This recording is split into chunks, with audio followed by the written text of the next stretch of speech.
There's no democracy in my party. Congress देश के स्तर से लेकर राज्य के स्तर पर बहुत चिंतनीय स्थिति में है।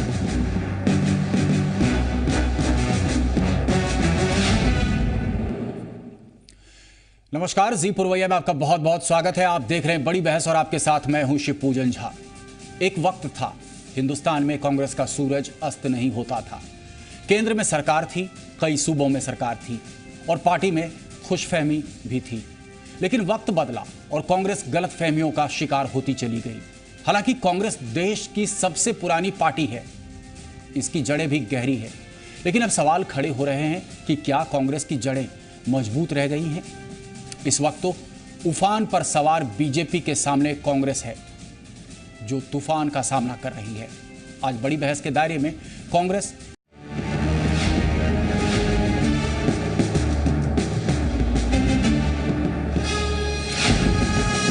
There's no democracy in my party.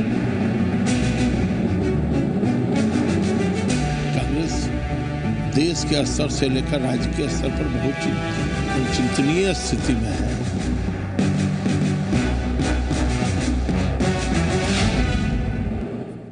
तो शुरू करते हैं आज की बड़ी बहस। एक तरफ भाजपा में जबरदस्त उफान देखने को मिल रहा है तो बाकी कई पार्टियों में जबरदस्त तूफान। कांग्रेस रेस में है या नहीं? लोकसभा चुनाव के बाद 4 सूबों के चुनाव ने इसकी खबर दे दी है। लेकिन कांग्रेस रेस में रहेगी या नहीं, इसकी खबर कांग्रेस को खुद देनी होगी। मगर क्या इस खबर के मिलने के आसार हैं? शायद कांग्रेस को भी इसकी खबर नहीं होगी। इसकी सिलसिलेवार चंद वजह भी हैं। इनमें एक ये कि कांग्रेस अपने ही तूफान से मुकाबला करती दिख रही है। There's no democracy in my party. Then I have to go to the public with my side of the events. I'm not guilty of any. Prime Minister himself has written to me saying that I've done a wonderful job. Nobody has ever accused me of wrongdoing. Just some vested interests within the party, by spreading innuendo and falsehoods and lies and putting them in newspapers with vested interests without attributing it to sources. These people, I have to place the record straight. किसी जमाने में कांग्रेस के विरोधियों को अपनी दलीलों का दम दिखाती थी जयंती नटराजन, लेकिन आज की तारीख में कांग्रेस को ही अपना विरोधी साबित करने पर तुली है जयंती नटराजन। क्यों कांग्रेस के प्याले का तूफान अब बाहर आकर जड़ों को उखाड़ता दिख रहा है? यूं भी लोकसभा चुनावों में कांग्रेस ने अपना एक ऐसा इतिहास लिखा जिस पर नरेंद्र मोदी के सहारे बीजेपी ने अपने नए इतिहास की इबारत लिख दी। अब तो आलम यह है कि बीजेपी के दिख रहे उफान के बाद कांग्रेस के प्रदेश इकाइयों में भी तूफान का असर दिखने लगा है।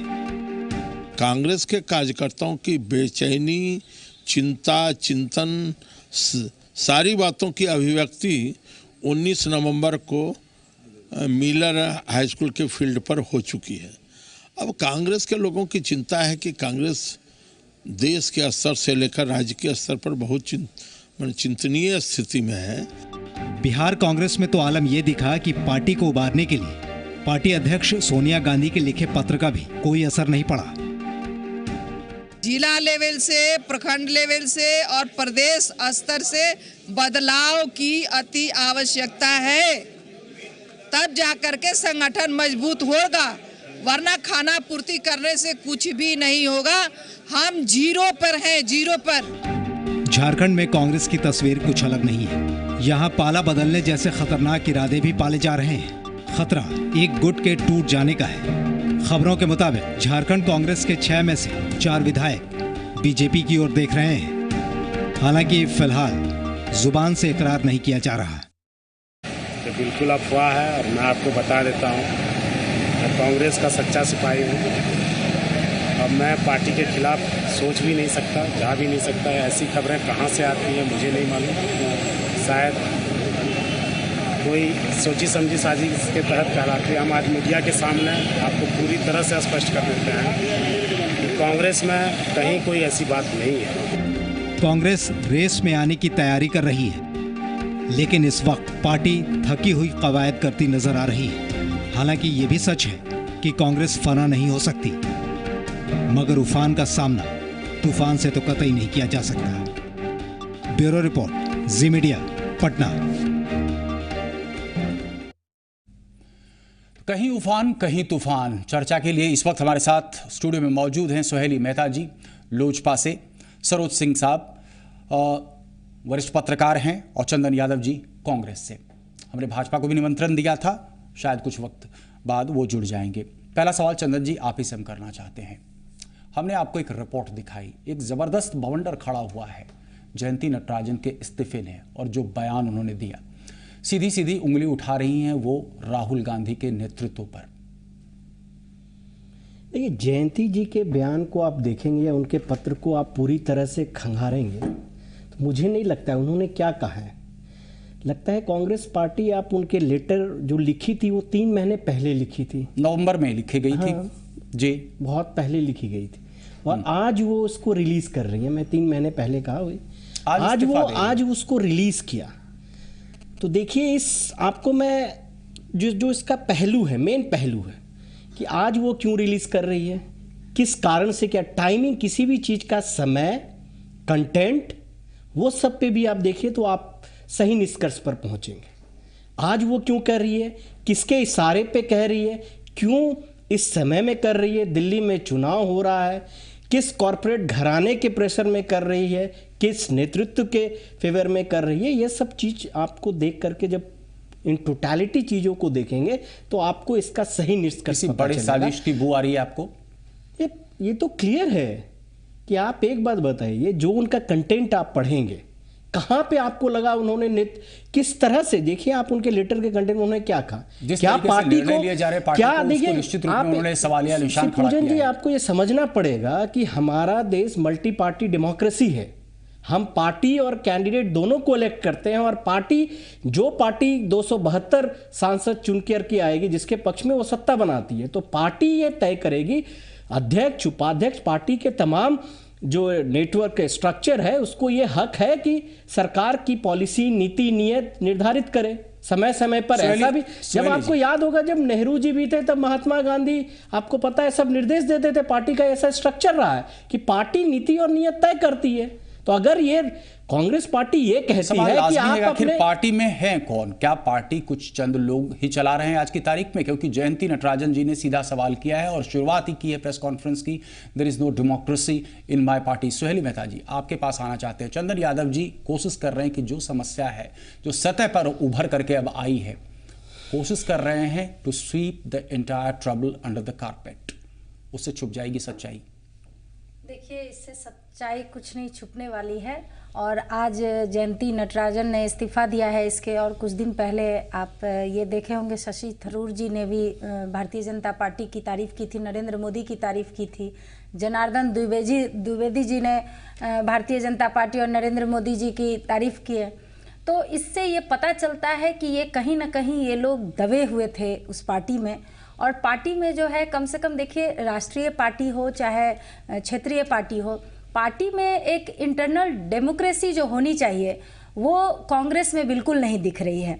देखिए, एक प्लेटफॉर्म होता है, ठीक है, हम मीडिया के सामने आके अपने पार्टी की शिकायत नहीं करेंगे या जो भी कमी है उसको हम यहाँ पे नहीं करेंगे, लेकिन हम जब पार्टी अध्यक्ष के सामने जाएंगे, मान लिया कि हमारे पार्टी में कोई भी कमी होगी, तो कम से कम हमें इतना फ्रीडम होना चाहिए कि हम जाके अपनी बातों को रख सकें। तो एक राष्ट्रीय पार्टी होने के नाते और इसमें ज़्यादा फ्रीडम होनी चाहिए, क्योंकि सभी स्टेट के कार्यकर्ता वहाँ रहते हैं, तरह तरह के सभी स्टेट का अपना अपना प्रॉब्लम होता है, तो ये वहाँ पर नहीं दिख रहा है। आप हमारे अलायंस में देखिए, भारतीय जनता पार्टी में भी आप देख लीजिए, आज अमित शाह जी ने ये कहा है कि 1500 कार्यकर्ता से वो मिले। एक तरफ राष्ट्रीय अध्यक्ष हैं कांग्रेस की, जिनसे मिलने के लिए राज्यपाल लोग भी समय लेते थे और महीनों उनको समय नहीं मिलता था। गौरतलब है चंदन यादव जी की तकरीबन जयंती नटराजन जी के बयान से ही साफ ये मतलब जाहिर हो रहा है कि तकरीबन 100 बार कोशिश की उन्होंने पार्टी प्रेसिडेंट से मिलने की, अपॉइंटमेंट ही नहीं मिल पाया। नहीं, देखिए, वो आप लेटर में भी मेंशन की है, वो मिली थी। सवाल वो नहीं है। सवाल को हम लोग अगर सही मुद्दे पे, सही विषय पर हमें डिस्कशन करना है, सोहेली जी कह लेती है। मुद्दा तो देखिए हमारा सिर्फ कांग्रेस ही नहीं है, हम तो चर्चा में तमाम उन विषयों को लाना चाहते हैं कि क्या उफान से पैदा हुआ ये तूफान सिर्फ कांग्रेस में नहीं। कांग्रेस की चर्चा हम इसलिए कर रहे हैं कि कांग्रेस में जो अभी हालात हैं उससे तो यही साबित हो रहा है कि कहीं ना कहीं बहुत सारे ऐसे नेता हैं जो जैसा कि सुहेली जी कह रही हैं कि कुंठित हैं, दबे हुए हैं और अब वो सतह पर आ रहे हैं, खुल करके मुखर हो रहे हैं। जो पार्टी का आला कमान है उसके खिलाफ बयानबाजी शुरू कर रहे हैं। नहीं, सुहेली जी अभी भारतीय जनता पार्टी के नेताओं के बारे में कह रही थी, किस तरह से अमित शाह जी ने दिल्ली में के बारे में भी आप देखिए, 1500 कार्यकर्ताओं से मिले, यहाँ पे भी आए तो आज वो खुले में जाते हैं। रामविलास जी को देखिए, वो कार्यकर्ताओं से मिलते हैं, अपने क्षेत्र में जाते हैं, आराम से वो एक टाइम फिक्स रखते हैं कि हम इतने समय में। लेकिन आपने कभी देखा है क्या राज्यपाल और मुख्यमंत्रियों को इतने दिनों तक अपॉइंटमेंट के लिए वेट करना होता है? उसके बाद बिहार में क्या किसी भी पार्टी में आज हमारे बिहार में 4 दिन तक कम से कम मैं कह रहा हूं कि 700 लोगों ने एक इंडिविजुअल को सुना है। इतना बड़ा लंबा कंसल्टेंसी कहीं आप किसी भी पार्टी में नहीं होता है। हम उस पे भी आएंगे। आप देखिए, उससे क्या रेटोरिक्स में मत जाइए, जो तथ्य है उस पे हम रेटोरिक्स पे हम नहीं जा रहे हैं, लेकिन हम ये जानना चाह रहे हैं कि ये 3 या 4 दिन का जो चिंतन शिविर हुआ, इससे आखिर क्या फर्क पड़ा। एक चिट्ठी लिखी गई थी सोनिया गांधी जी द्वारा, यह कहा गया था कि जो स्थानीय विषय हैं, मुद्दे हैं, उनको उठाएंगे। और पता यह चल रहा है, जो सूत्रों से छन करके जानकारी हम तक आ रही है कि चर्चा आप कर रहे हैं नेशनल पॉलिटिक्स की। बिहार में अस्तित्व खत्म हो रहा है, लेकिन आप नेशनल पॉलिटिक्स की चर्चा कर रहे हैं चिंतन शिविर। नहीं, जैसे पूजन जी, उन कार्यकर्ताओं से जो शायद सुपौल, मधेपुरा, उन तमाम इलाके से आए होंगे।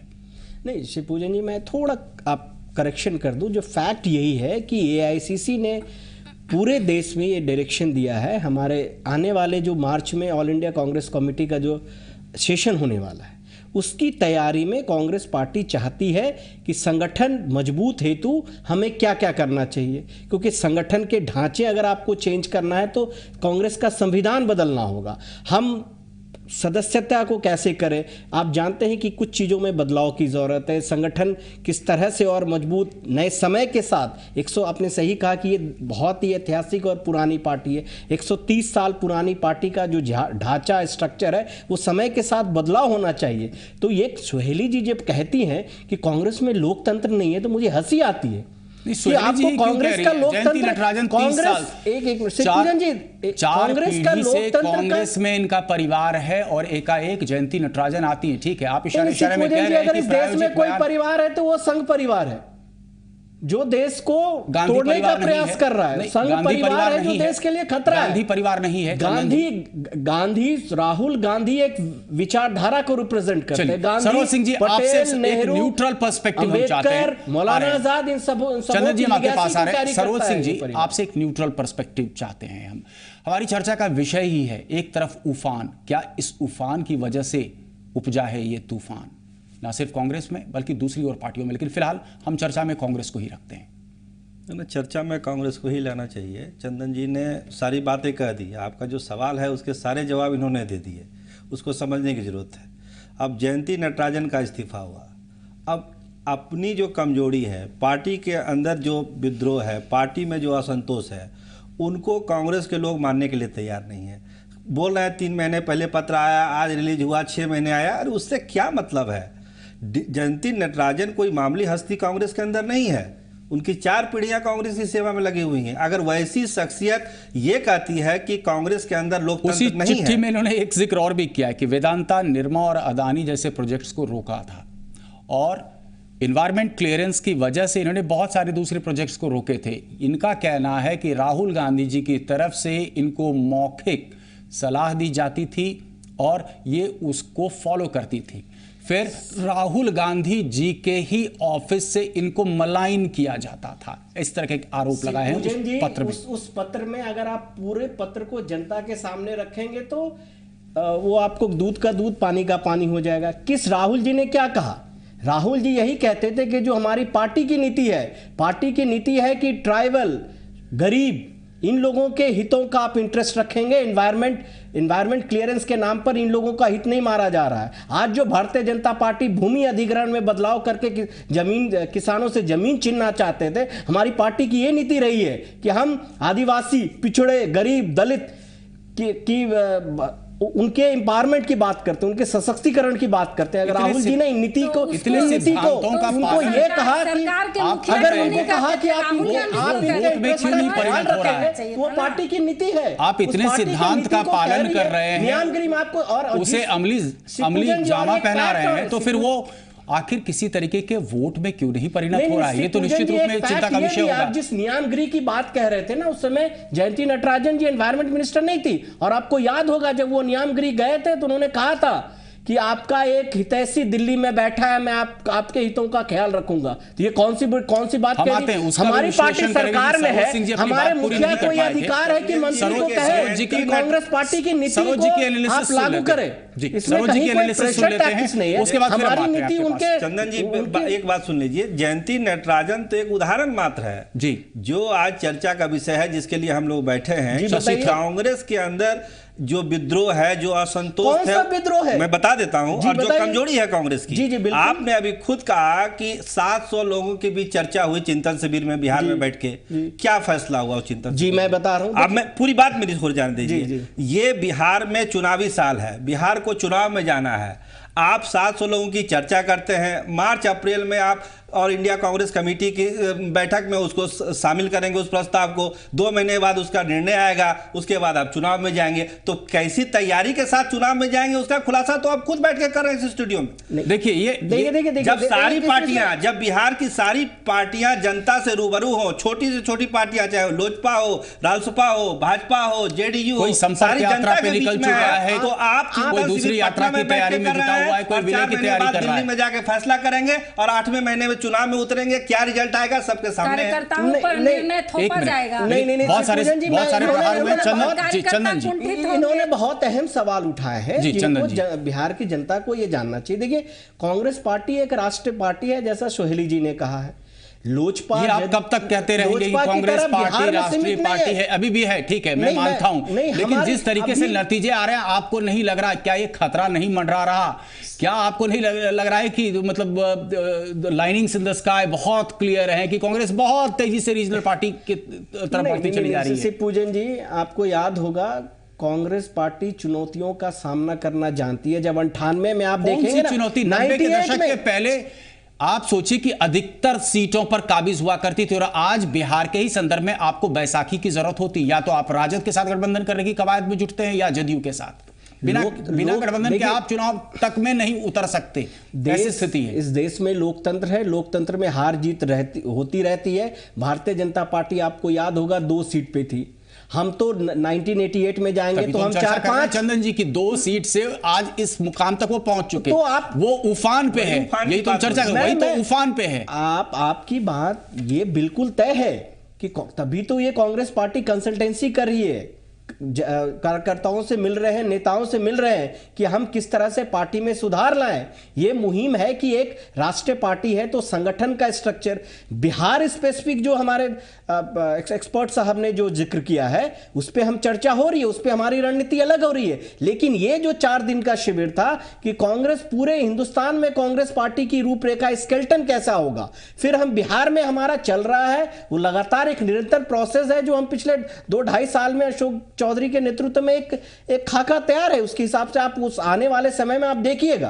तो ये हम रणनीति का बहुत पहले से तो नहीं चंदन जी, लेकिन साल 2008 से राहुल गांधी जी की रैलियां छत्तीसगढ़ के घने नक्सल प्रभावित क्षेत्रों में क्या करते थे, और मैंने भी बहुत सारा दौरा किया है, बहुत सारी रैलियां उनकी कवर की हैं। भीड़ काफी जुटती है, कभी भी मैंने ये नहीं देखा कि उन इलाकों में भी कांग्रेस कम से कम कुछ ऐसी सीटें रेस्पेक्टेबल ले आए जो कि आप गर्व से कह सके कि राहुल जी का फार्मूला उन इलाकों में काम किया।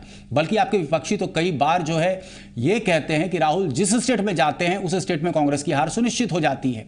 आप तो फिर आप जब 2009 में लोकसभा का चुनाव हुआ था तो सबसे बड़ी पार्टी उत्तर प्रदेश में कौन उभर के आई थी?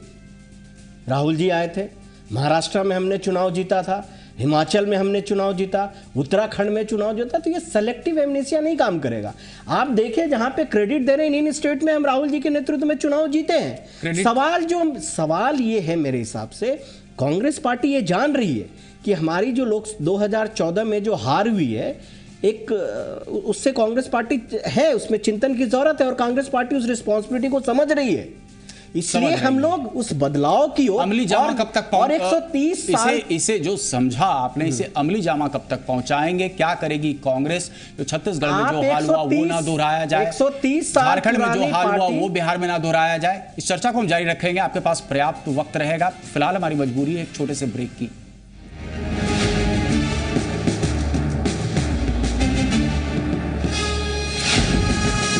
There's no democracy in my party. Congress देश के स्तर से लेकर राज्य के स्तर पर बहुत चिंतनीय स्थिति में है।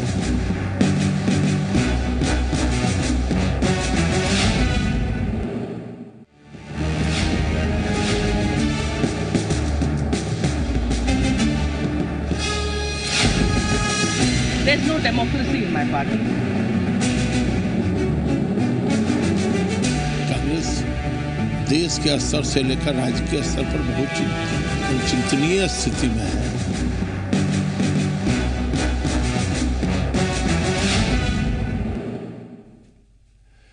तो आपने सुना बयान सदानंद सिंह जी का कि प्रदेश स्तर से लेकर के देश स्तर तक पार्टी चिंतनीय स्थिति में है।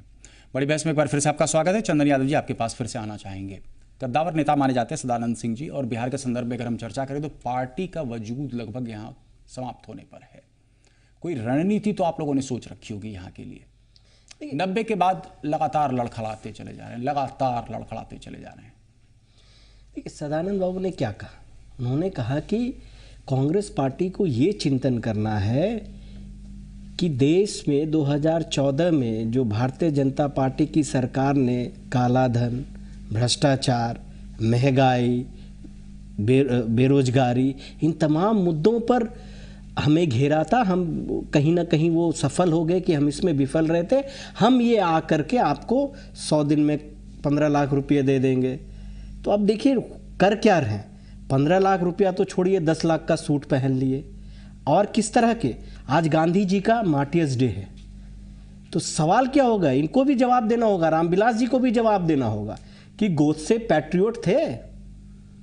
सवाल इनको भी खड़ा करना है। उनके एक सहयोगी रामविलास पासवान जी, जो जिनसे समर्थन लिया है, केंद्र में मंत्री हैं, उनको जवाब देना होगा कि गोडसे पैट्रियोट है या गांधी जी की पूजा वो सेवा करते, गांधी जी के अनुयायी हैं। आपको ये भी एक मैं कह रहा हूं, जो चिंतन सबसे बड़ा क्या है, फायदा होगा शिवपूजन जी, मैं वो नहीं कह रहा हूं। मैं कह रहा हूं जो कांग्रेस पार्टी में जो चिंतन है, कांग्रेस पार्टी की जो सबसे बड़ी जिम्मेदारी, और हम लोग मानते हैं कि इस देश में जिस तरह की राजनीति, और जो लोग कुछ को अपने सेकुलर मानते हैं, बिहार में रामविलास जी हो, उपेंद्र कुशवाहा जी हो, उनको चुनना पड़ेगा गांधी जी या गोडसे, सरदार पटेल या सावरकर, नेहरू जी या गोलवालकर, ये इनको चुनना पड़ेगा। हमारी चिंतन इस विषय से है कि ये सरकार जो विकास का मुखौटा पहन करके, मोदी जी जो मुखौटा पहन करके जनता को कहीं ना कहीं झूठ फरेब की राजनीति करके तो सत्ता में आ गए हैं। हमारी तो हो रहे हैं चंदन जी, हम है मुखौटा ही से, चलिए आपकी बात अगर मान भी ली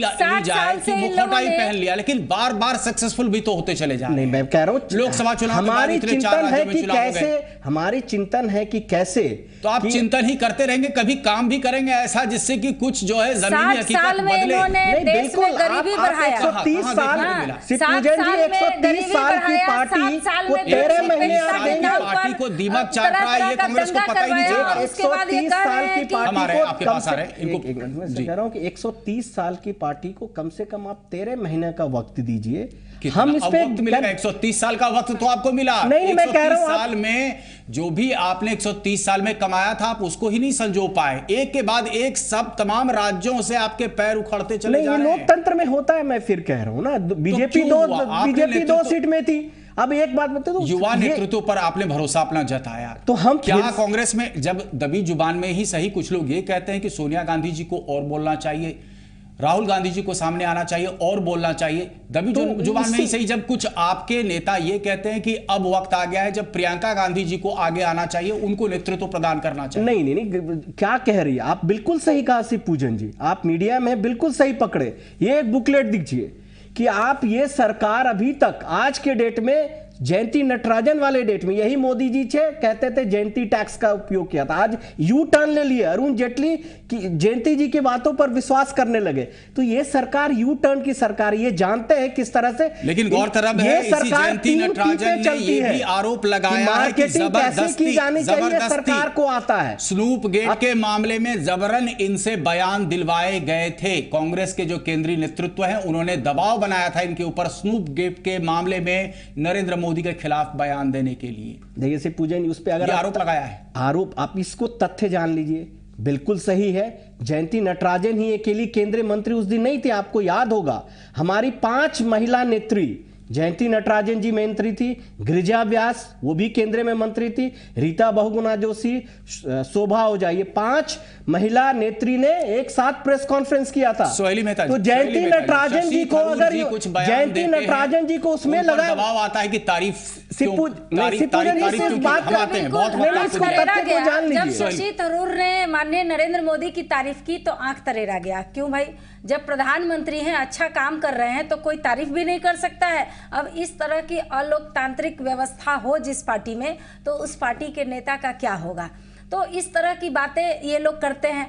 आप देख लीजिए माननीय नरेंद्र मोदी जी का जो मतलब इनका जो सिस्टम है उसके अनुसार हम बता रहे हैं कि एक तरफ आप कह रहे हैं कि वो चलाते थे कि आप इस तरह का बयान दीजिए, आप इस चीज़ को नहीं कीजिए, आप अंबानी के विरोध में बोलिए।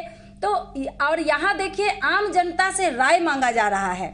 भारतीय जनता पार्टी की और उसके अलायंस की जो सरकार है देश में, आम जनता से, कार्यकर्ताओं से राय मांगा जा रहा है कि जनता क्या चाह रही है, जनता को किस तरह से उनके सुविधा, उनके समस्या का समाधान हो सकता है, आप उस पर राय दीजिए। जनता राय देती है और उस पर अमल भी किया जा रहा है। मीटिंग में बोला जाता है, हमारे अलायंस में मीटिंग में कहा जाता है कि इस तरह के सजेशन आए हैं, वोटर के तरफ से इस तरह के सजेशन आए हैं, इसलिए आप इस पर काम कीजिए। अभी तो हमने आपको बयान भी सुनाया, ज्योति जी का किस तरीके का बयान है। मूलभूत परिवर्तन की आवश्यकता है, लेकिन मूलभूत परिवर्तन करने के लिए कांग्रेस तैयार नहीं है। लेकिन सरोज सिंह जी, थोड़ी सी चर्चा को हम मोड़ना चाहते हैं यहाँ पर और हम समझना चाहते हैं। ताल ठोक के ये कहा जा रहा था कि झारखंड में ही भाजपा इस बढ़ते लहर को या लहर को रोक देंगे हम। जिस विलय की हम बात कर रहे हैं बिहार के संदर्भ में, फिलहाल राजद, जदयू, साथ में कांग्रेस भी रहेगी, विलय में नहीं, लेकिन एक अलायंस तो यहां पर लगभग तय सा लग रहा है। यही अलायंस झारखंड में भी चुनावी मैदान में उतरता और दे टेस्टेड द वॉटर्स।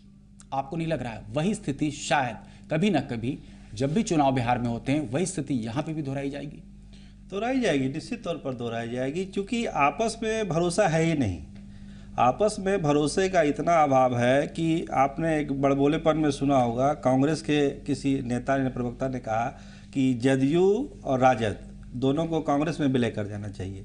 जो पार्टी 25 साल से बिहार की सत्ता से बाहर है और हर चुनावी साल में कांग्रेस वाले कहते हैं कि हम लोग रणनीति तैयार कर रहे हैं और चुनाव में जीत जाएंगे। 25 साल से, मैं वही आपने जो सवाल चंदन जी से किया, चंदन जी ने उसको राष्ट्रीय परिप्रेक्ष्य में देखना शुरू किया। सीधा सवाल आपने शिवपूजन जी पूछा था चंदन जी से कि आप 25 साल से सत्ता से बाहर है, आपकी क्या रणनीति है? तो ये गोडसे, जयंती नटराजन फलना चिलना पर चले आए। बिहार में जो इनकी कमजोरी है ये इसको पहचानना नहीं चाहते हैं और आने वाले चुनाव में फिर वही होगा और फिर 5 साल के बाद यही कहेंगे कि हम अपनी रणनीति तैयार कर रहे हैं। मुझे अगर सही से ध्यान है तो 90 के पहले 50 से ज्यादा सीटों पर काबिज हुआ करती थी। जब यूनाइटेड ये पूरा राज्य हुआ करता था, बिहार झारखंड मिलकर के एक राज्य सिर्फ बिहार होता था, 50 से ज्यादा सीटों पर काबिज होती थी। क्या मजबूरी हो गई? चंदन जी आपसे जवाब यहां पर चाहते हैं, आखिर क्या दिक्कतें हो गई, कहां क्या गलती हो गई कि आप खिसकते इस जगह पर आ गए जब कोई आपको नोटिस तक नहीं लेता? क्षेत्रीय पार्टियां तक आपको नजरअंदाज करके चलती हैं अब बिहार में। देखिए, अगर आप बिहार की राजनीति का हम विश्लेषण करें तो मुझे लगता है कि 90 के दशक के बाद जो कमंडल की राजनीति भारतीय जनता पार्टी और आरएसएस संघ गिरोह द्वारा जो सांप्रदायिकता का एक तांडव जो पूरे प्रदेश में और नॉर्थ, खास करके नॉर्थ इंडिया में जो फैलाया जा रहा था, वो कांग्रेस पार्टी, देखिए मंडल की राजनीति पे कुछ नहीं कहेंगे? नहीं, मैं आ रहा हूं, मैं वही कह रहा हूं ना। मैं तो दो आपने सही कहा, सांप्रदायिकता और जातिवाद से बिहार की राजनीति ग्रसित थी। अगर कोई भी समस्या, मल्टीपल बीमारी हो जाए तो आप बीमारियों को प्रायोरिटाइज करते हैं। तो कांग्रेस पार्टी ये मानती है कि सांप्रदायिकता देश की सबसे बड़ी बीमारी है, क्योंकि ये देश को तोड़ेगा, देश को तोड़ने का प्रयास करता है। सोहेली जी, रामविलास जी को भी पता होगा। मैं कह रहा हूं कि सांप्रदायिकता कांग्रेस के ही राज में,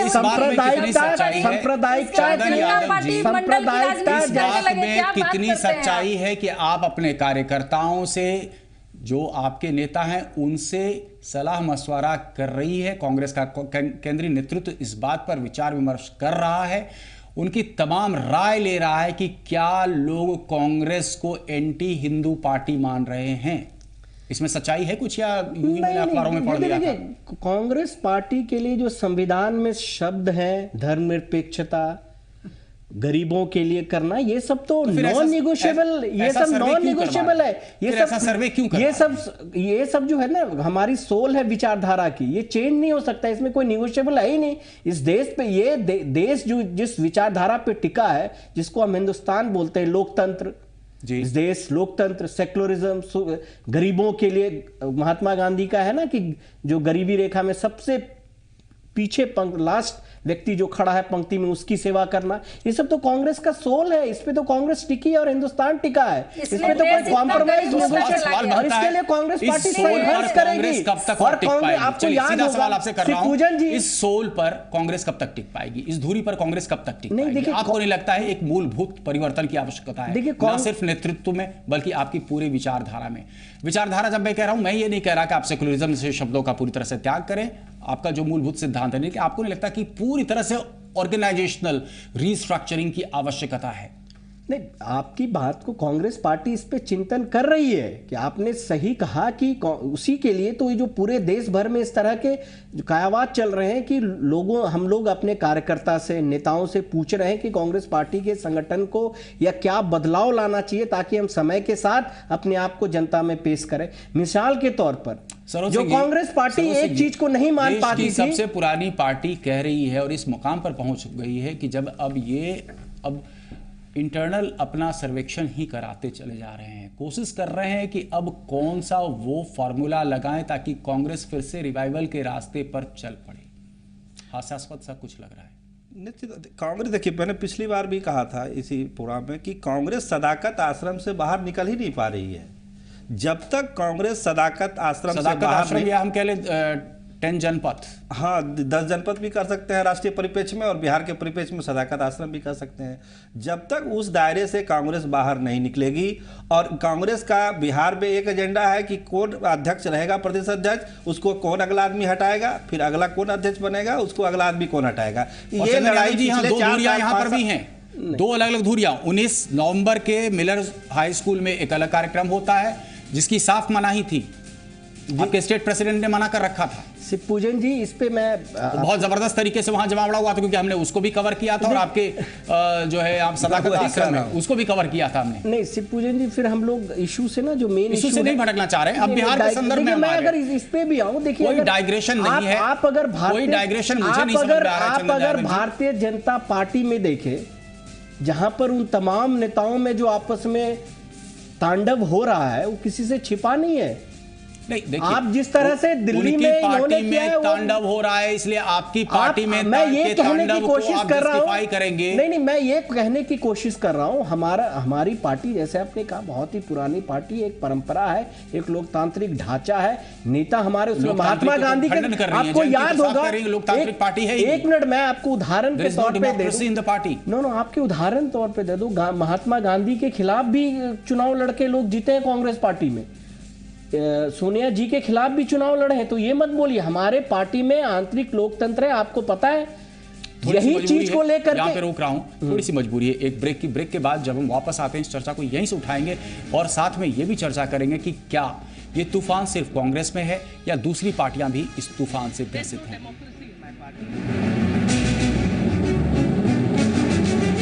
कांग्रेस देश के स्तर से लेकर राज्य के स्तर पर बहुत चिंतनीय स्थिति में है।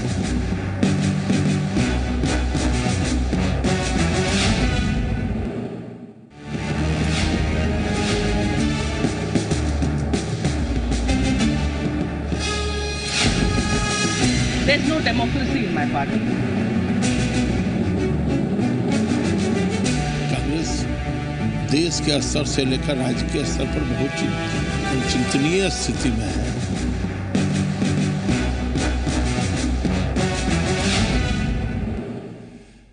तो ब्रेक के बाद एक बार फिर से बड़ी बहस में आपका स्वागत है और इस वक्त हमारे साथ जुड़ गए हैं अरुण सिन्हा साहब, विधायक बीजेपी से। बहुत बहुत स्वागत है आपको, काफी लंबे जाम में आप फंस गए थे।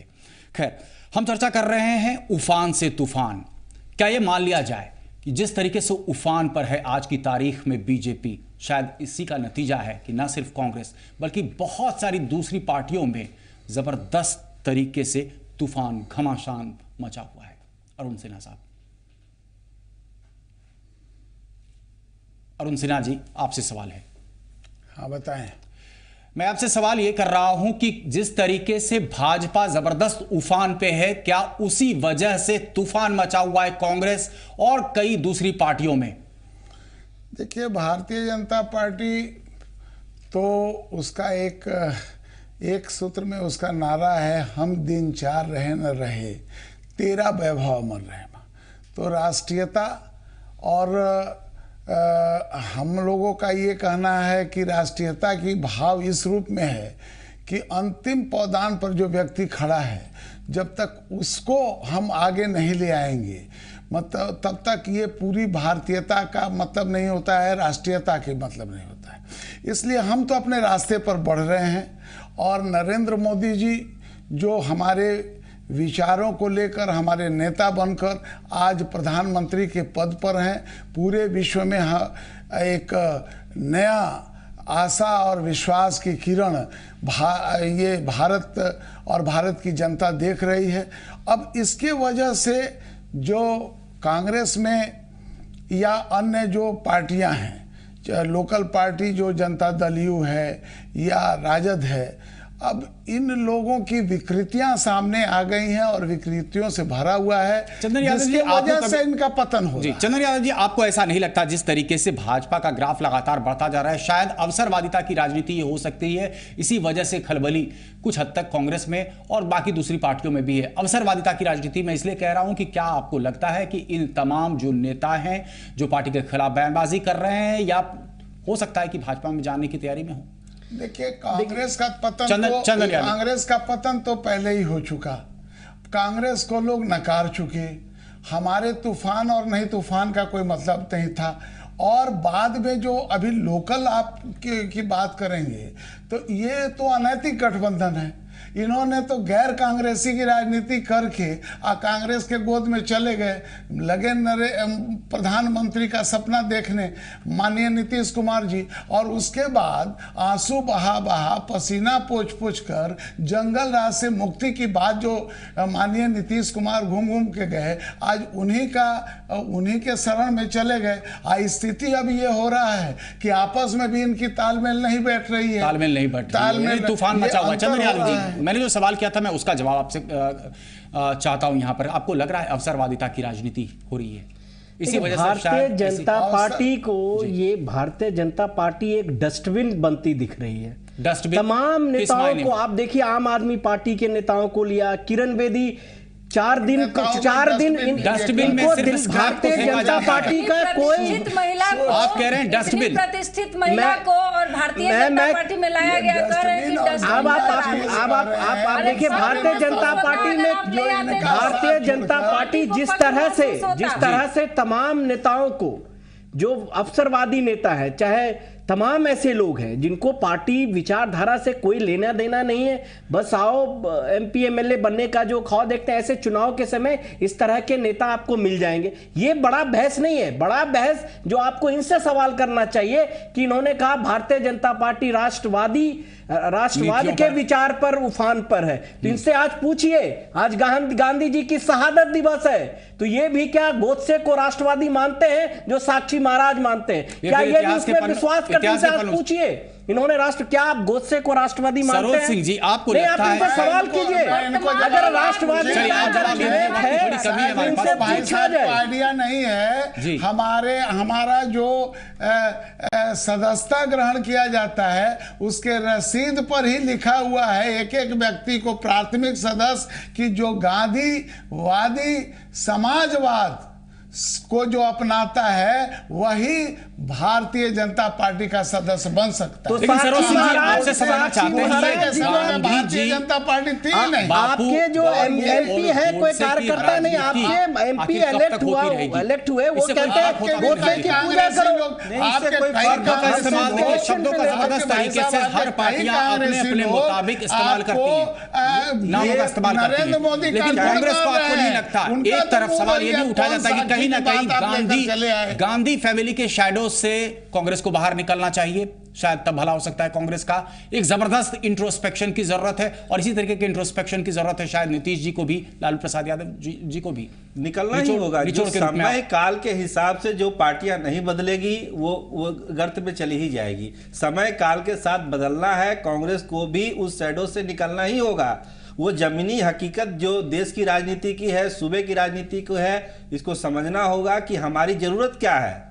आप जदयू की बात कर रहे थे, राजद की बात कर रहे थे, विलय की बात कर रहे थे, हर दल में ये तूफान मचा हुआ क्यों है? जब केंद्र की सत्ता कमजोर होगी, जो बड़ी ताकत कमजोर होगी, तो सूबे की सियासत में इस तरह के तूफान आएंगे ही आएंगे। जयंती नटराजन ने आज इस्तीफा दे दिया, जनार्दन द्विवेदी कुछ बोल रहे हैं, शशि थरूर कुछ बोल रहे हैं, दिग्विजय सिंह कुछ बोल रहे हैं। आखिर ऐसी बातें, ऐसे बयान, ऐसे विचार क्यों आने लगे? नहीं, ताकि कांग्रेस खुद अपने आप को बदलने के लिए तैयार नहीं है। आप बदलने के लिए तैयार नहीं है चंदन यादव जी, इसी वजह से इन तमाम बयानों को आप सीधा नजरअंदाज कर देते हैं। देखिए देश के सामने ये सवाल है कि जिस तरह से इस देश का सबसे डिविसिव परिवार है तो संघ परिवार है। गांधी जो हमारे राहुल गांधी, जवाहरलाल नेहरू, तमाम जो ये नेता है, वो विचारधारा है देश की एकता और अखंडता वाली विचारधारा, जिसको आरएसएस पर खतरा है। आरएसएस चाहता है कि इस नेतृत्व को आप खत्म करें ताकि देश में उनकी विचारधारा हो। पर आरएसएस की शिकायत करते हैं, ये धर्मनिरपेक्षता की बात करते हैं। थोड़ी सी अगर धार्मिक लड़ाई होती है, इसको ये लोग हवा देते हैं धर्मनिरपेक्षता के नाम पर। इसलिए हम कांग्रेस को और कांग्रेस के साथ जो भी एलाई पार्टी है उसको हम सांप्रदायिक पार्टी मानते हैं। इनका ये तर्क बिल्कुल गलत है। और कांग्रेस की जहां तक बात है, आरएसएस राष्ट्रवादी संगठन है, सांप्रदायिकता के नाम से कांग्रेस का भला कहेंगे। आरएसएस राष्ट्रवादी सांप्रदायिकता के शब्द कब तक बेचेगी? आरएसएस सांप्रदायिक संगठन है कि नहीं है? चंदन यादव जी, सांप्रदायिकता के नाम पर आखिर कोई पार्टी कब तक बेचेगी? अगर इससे भला नहीं हो रहा है, आपको नहीं लगता कि सरदार पटेल ने कहा है आरएसएस राजनीति ढूंढनी चाहिए? आज गांधी जी को किस विचारधारा ने मारा है? आज गांधी जी की शहादत दिवस है, मार्टियर्स डे है। गांधी जी को किस विचारधारा ने मारा है? गांधी जी को आरएसएस की विचारधारा ने मारा है। नाथूराम गोडसे किस संगठन से थे? नाथूराम गोडसे किस संगठन से थे बताइए? चलिए चंदन यादव जी से एक महत्वपूर्ण सवाल पूछते हैं। चंदन यादव जी, ये तूफान राजद में भी देखने को मिल रहा है। जाते जाते चंदन यादव जी, जाते जाते ये तूफान राजद जदयू दोनों में देखने को मिल रहा है। बिहार में चुनाव की जबरदस्त तैयारी में जुटी हुई हैं सारी पार्टियां।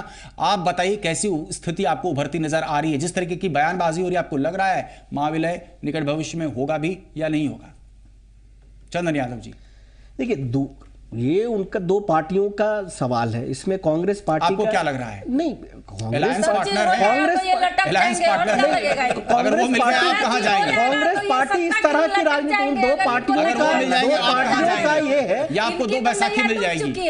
कांग्रेस पार्टी इसको इस तरह से नहीं देखती है ना। फिर किस तरीके से आप देख रहे हैं? कांग्रेस पार्टी बिहार के राजनीतिक परिस्थितियों को देख रही है। कांग्रेस पार्टी के लिए भारतीय जनता पार्टी के जैसा सत्ता पाने के लिए राजनीति नहीं करती है। हमने विचारधारा पर मिजोरम में अपनी सरकार गंवाई थी, तो हमारे लिए सत्ता के लिए संघर्ष, हमारे लिए सिर्फ सत्ता के लिए संघर्ष नहीं होता, हम एक वैचारिक संघर्ष भी करते हैं और इसका हम परिचय हमने इतिहास में दिया है। तो हमारी लड़ाई, हमारी राजनीतिक संघर्ष एक वैचारिक संघर्ष भी है। इनके लिए सिर्फ बड़ी बहस में अरुण सिन्हा साहब, सत्ता में आना और अदानी, चंदन यादव जी, सरोज सिंह साहब और सुहेली मेहता जी, आप सबों का आने के लिए बहुत बहुत धन्यवाद। इस चर्चा में बस इतना ही, लेकिन हम दर्शकों से आग्रह करेंगे कि ताजा खबरों के लिए बने रहिए जी पुरवैया के साथ।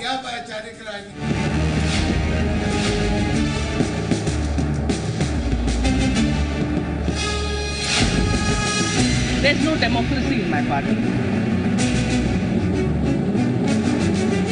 कांग्रेस देश के स्तर से लेकर राज्य के स्तर पर बहुत चिंतनीय स्थिति में है।